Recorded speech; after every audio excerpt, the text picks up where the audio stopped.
আগে এই ভিডিওটা দেখেন, ঠিক আছে? পরে আমি কিছু বলতেছি।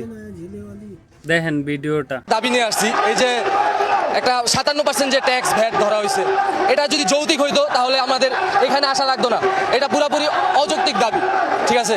যদি 57% ট্যাক্স ভ্যাট দেওয়া হয় তাহলে ব্যবসায়ীরা কিভাবে চলবে ভাই? এটা কি যৌক্তিক? আপনি কি বলেন?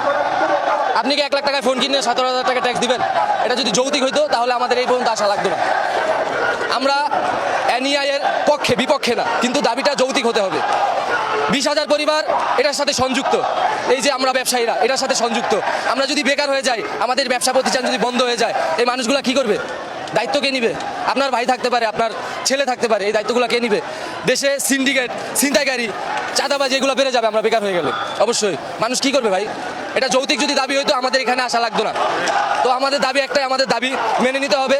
এটা একটা যৌক্তিক দাবির মধ্যে আনতে হবে। 57% থেকে এটা 10-15% হলে ঠিক আছে, 57% কোনোভাবেই ঠিক নাই ভাই। এটা ব্যবসায়ীদের যেমন হুমকি, এটা জনগণের জন্য হুমকি।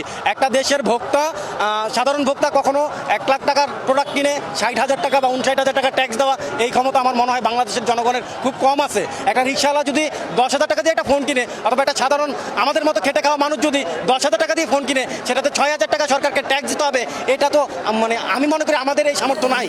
এটা হয়তো অনেক উচ্চ পর্যায়ের আকাঙ্ক্ষী বা বিলাসী মানুষের থাকতে পারে, সেই আকাঙ্ক্ষা আমাদের নাই বা সেই সামর্থ্য আমাদের নাই। তাই সরকারকে আহ্বান করব, প্লিজ আপনারা সদয় হন, আপনারা ইনসাফ করে আমাদের উপর ট্যাক্স আরোপ করেন। আপনারা এই ট্যাক্সকে 5%-এর মধ্যে নিয়ে আসেন, মানুষের ক্রয় ক্ষমতার মধ্যে নিয়ে আসেন। মানুষ যদি কিনতেই না পারে, বর্তমান তথ্য প্রযুক্তির দেশ, তথ্য প্রযুক্তি দিয়ে দেশ যেভাবে এগিয়ে যাচ্ছে, এই দেশের যুব সমাজ এগিয়ে যাচ্ছে, এই মোবাইল ফোনের মাধ্যমে হাজার হাজার মানুষ তাদের কর্মব্যবস্থাপনা চালাচ্ছে, তাদের ব্যবসা বাণিজ্য চালাচ্ছে। আজকে যদি এই সর্বোচ্চ প্রযুক্তিকে, সর্বোচ্চ মানের ডিভাইসটাকে সরকার হুমকির মুখে ফেলে, আমি মনে করব এদেশের সাধারণ মানুষকে হুমকির মুখে ফেলানো হচ্ছে, এদেশের জনগণকে হুমকির মুখে ফেলানো হচ্ছে, এবং এদেশে যারা তরুণ ছাত্র, যারা তরুণ ব্যবসায়ী আছে, তাদেরকে হুমকির মুখে ফেলানো হচ্ছে। এখন হইল গিয়া আমার কথা, ঠিক আছে?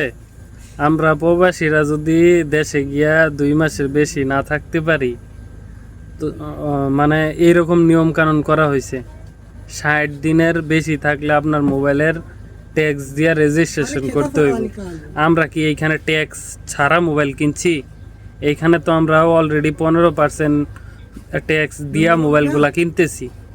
এরপরেও আবার কি জন্য আমাদেরকে দেশে নিয়ে গিয়ে এগুলা ট্যাক্স দিতে হইব? এটার কারণ কি? তোমাদের কি চুলকায়? পাশার ভিত্তে গুড়া কিরমি আছে? চুলকায়?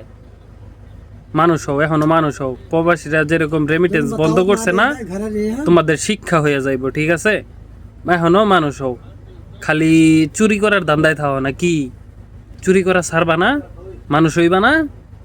দেশের জাহান্নাম বানায় লাইছো তোমাদের মতো কিছু কিছু নেতা খেতারা, ঠিক আছে? ভালো হও, এখনো সাবধান হও, না হইলে 24 সালের কথা মনে নাই? প্রবাসীগর কাছে হাত জোর করে ভিক্ষা চাইছিলা, এইরকম আবার ভিক্ষা চাওয়ার সময় আয় পড়ছে তুমগো, ঠিক আছে?